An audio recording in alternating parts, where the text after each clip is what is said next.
mastication looks like in reality, kind of dispel some concerns and some realities and see some things in detail. The California Fire Safe Council, there's nobody here from the Fire Safe Council today, so we're going to do our best to kind of represent their perspective.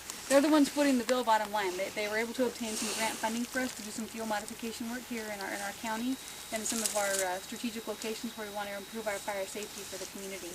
So as a result of that, there's the Sea Canyon Focus Group. We're within that work area. It's approximately a 20,000 acre, the gentleman doing my math, is it that much? Okay, 20,000 acre area that we're doing, and we have a 5-year plan where we're working on improving community safety. And the short version of that is getting clearance around structures, clearing roads for ingress and egress, creating refuge areas, and then large area fuel breaks. We've been doing this for about 2 years, and one of the unique things that we use on our masticator is a knife-based masticator as opposed to a blunt carbide tube. And one of the benefits that gives us is the finished product's a lot finer. It's a lot smaller chips. There's jobs that the other style works really well and is necessary because of rocks, because the finished product doesn't have to be quite as fine. So that's one of the things that our company uses. We've used the other style in the past, and it works good on the right jobs. Some of the other things that we do, you can't quite see it from here, but it's tucked around the corner. We've got a 100-gallon cap system, a compressed air foam fire suppression system that I can pick up and attach to the front of the Bobcat and keep that with me as I go through the job.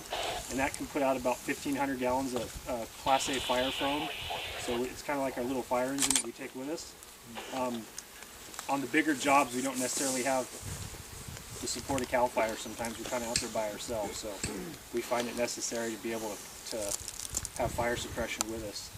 We've got a small Polaris Ranger, a 4-wheel drive ATV that our sawyer and laborer Kevin Jackson kind of runs around the job site with. It's got another small cap, a 10-gallon cap system. It's just kind of like a fire extinguisher with foam in it that's got about a 50-foot hand line. So that's kind of some of the unique things that we found kind of necessary to do this type of work. Basically what we got going on here is below the Davis Peak. We've started and we're running this ridge here. It's a pretty narrow ridge with pretty steep sides on each side. And our plan of attack is I usually go through with the masticator first, kind of cut a trail, because a lot of this you couldn't even walk through. And once I cut a trail, the laborer will go behind me and drop all the ladder fuels and the low-hanging branches, and then I'll go back and masticate those. So our goal when we're done is that, I mean, we like to say that it's like a park-like finish. We try to make it pretty clean and not a lot of big stumps sticking out of the ground, and make it a usable fire break that is easier to maintain. Check out how this machine works.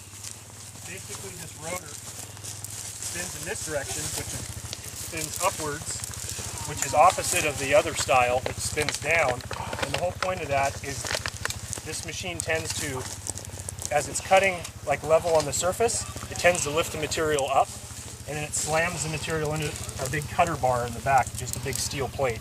And these knives are hardened alloy knives that they do require periodic sharpening, which you just do with a grinder. They can run a long time if you stay out of the rocks, but a rock always tends to sneak up on you. So there is some maintenance, but the benefit is you're getting chips like that. I mean, and it's processing and cutting the material as opposed to just beating it. So this comes through kind of like a lawnmower, and if you have trees in here, then you have to just physically avoid those trees that you're trying to keep. Correct. And the nice thing about these size machines, I mean the other machines are really similar size and weight machine, is the maneuverability of them. I can run my tractor right around the edge of the tree that we're saving and not damage the tree. And in Cambria, they have some concern about impacting the soil around, like the Monterey pines, and these are fairly light on the soil. The ground pressure of this machine is the same as our feet. Wow. Which is hard to understand and hard to believe, but you basically take the weight of the machine and the footprint of the tracks, and you divide that, and it's like 9 psi. Wow. And our feet are about the same. So the other side of that is if you get somebody in here that is kind of a cowboy and doing donuts and spinning, you can make a mess. But the key is to not do that. Do you cut stumps down to this too? Yeah. You just take it all the way down and chew the stump down to the ground. We'll probably see some of that. I try to.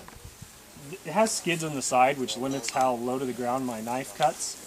But I try to take my stumps down pretty flush because, say, the hand crew comes back here to maintain this a year and a half, 2 years from now, so they're not tripping all over everything. And I try to keep everything pretty low to the ground. This slides up on these bars? This is basically a push bar. Okay. And what the push bar would allow me to do is, like if I wanted to take this oak tree, I'd put this head way up in the air, I'd run the cutter into the tree, and this would keep the top of the tree from falling on my cab. That's a good idea. And this rotates too, so I can go up and if there's a broken snag or something that's kind of awkward, rather than putting the labor under the tree, I can go knock it down with this. And you'll see a case of that right up here that we just flagged off.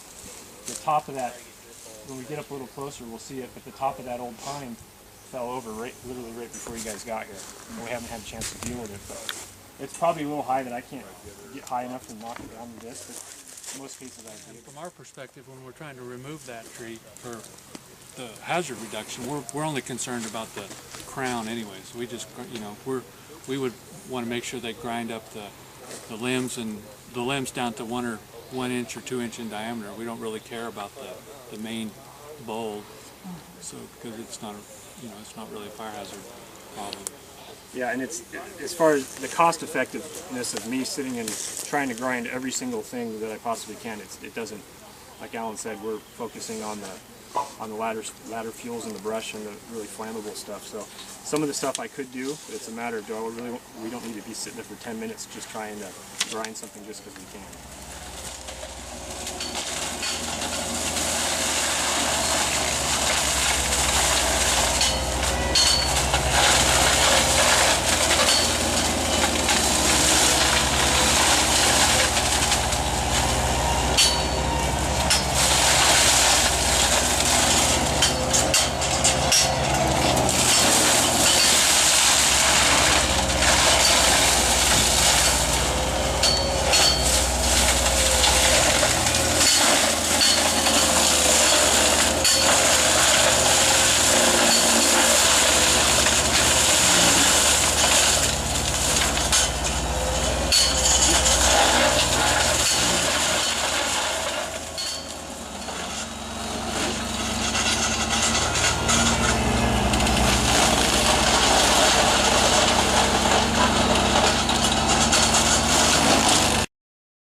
This is a demonstration of what the head can do. I'll have all you folks stay behind me. All the debris is going to be shooting in that direction, and you'll see how this machine works.